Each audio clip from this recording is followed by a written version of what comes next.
Fritz Kitzing's story is one of heartbreak, tragedy, and persecution, but there's also glimpses of courage, love, and inspiration. Fritz Kitzing was born in December 1905 in Neuruppin, a small town in northeastern Germany. We don't know how Fritz identified themselves, but we do know that they dressed in men's clothing and women's clothing at different points in their life. According to some of the Nazi arrest records that we have, Fritz used the pronoun he to describe himself. What we don't know is if this is how Fritz always identified, or if they simply felt compelled to tell the Nazis what they wanted to hear. To reflect Fritz's gender fluidity, I have chosen to use they, them pronouns to refer to Fritz. Fritz was trained as a bookkeeper and moved to Berlin in their mid-20s searching for work. As was common for queer people, discrimination and social marginalization forced Fritz into poverty. In late 1933, Fritz was arrested while in women's clothing and charged under paragraph 361. This was Germany's national law that criminalized homelessness and panhandling for money. Fritz served a month in prison and then was transferred to the Rummelsburg workhouse under so-called protective custody for an additional 6 weeks. In March of 1934, Fritz managed to escape, and with the help of their family, fled to London. Unfortunately, it wasn't long after that the London police arrested Fritz for prostitution and extradited them back to Berlin in November of 1934. In June of 1935, the German police arrested Fritz again, this time for allegedly hitting on an undercover member of the SA, or the Stormtroopers. Fritz told the authorities that yes, he was homosexual, but he had not solicited the Stormtrooper for sex. It's possible that Fritz knew that solicitation was convictable under paragraph 361, but that being what he called a homosexually inclined man was not yet a convictable offense under paragraph 175. That, however, would change mere days later when the Nazis amended the wording of paragraph 175 so that they could convict as many men as possible under their broad definition of indecency. The police released Fritz with a warning that if Fritz was arrested again, the Nazis would send them to a concentration camp. In July of 1935, one of Fritz's neighbors went to the police and told them that, quote, a transvestite was making trouble in the neighborhood.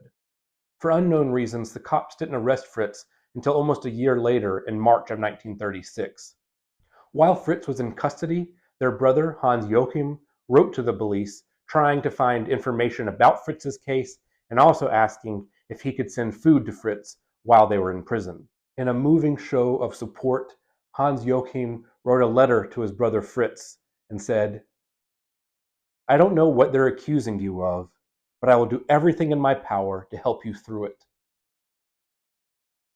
Even while Fritz was still in prison, the police wrote to the local Gestapo asking that Fritz be transferred to a concentration camp.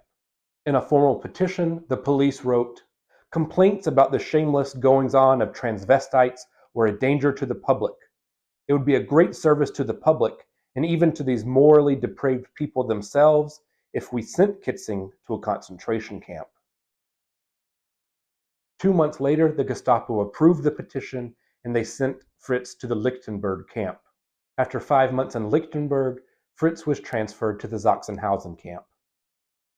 Fritz was finally released on April 8, 1937, after 12 months in so-called protective custody. They had never once received a trial. In March of 1938, someone who had been imprisoned with Fritz in Sachsenhausen recognized Fritz in passing on the street while they were wearing women's clothing. They immediately went to the police to denounce Fritz. When the Gestapo arrived at Fritz's apartment to arrest them, they discovered letters in which Fritz had written to their friends in London and told them about life inside the concentration camps. The Gestapo then accused Fritz of distributing atrocity propaganda and then took them into custody. After the outbreak of World War II, Fritz was conscripted into the German army and sent to Belgium as part of the German occupying forces. Thankfully, Fritz survived the war and then lived a long, happy life in West Berlin as an antiques dealer. Fritz Kitzing passed away in 1987. Back in the 1930s, some of Fritz's family had immigrated out of Germany to Costa Rica. After the war was over, they visited Fritz in West Berlin on multiple occasions. According to Anna Pacheco Kitzing, who was Fritz Kitzing's grandniece, the family always knew about Fritz's homosexuality. She said it was unclear if the family knew that Fritz also sometimes dressed as a woman. Either way, Anna stated that Fritz was always loved and accepted by his family.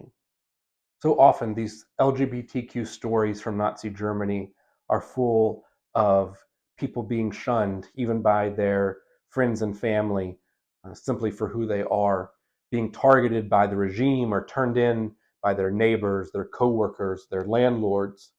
But Fritz's story shows us an example of not only someone who was confident in who they were, but whose family also showed support throughout their life.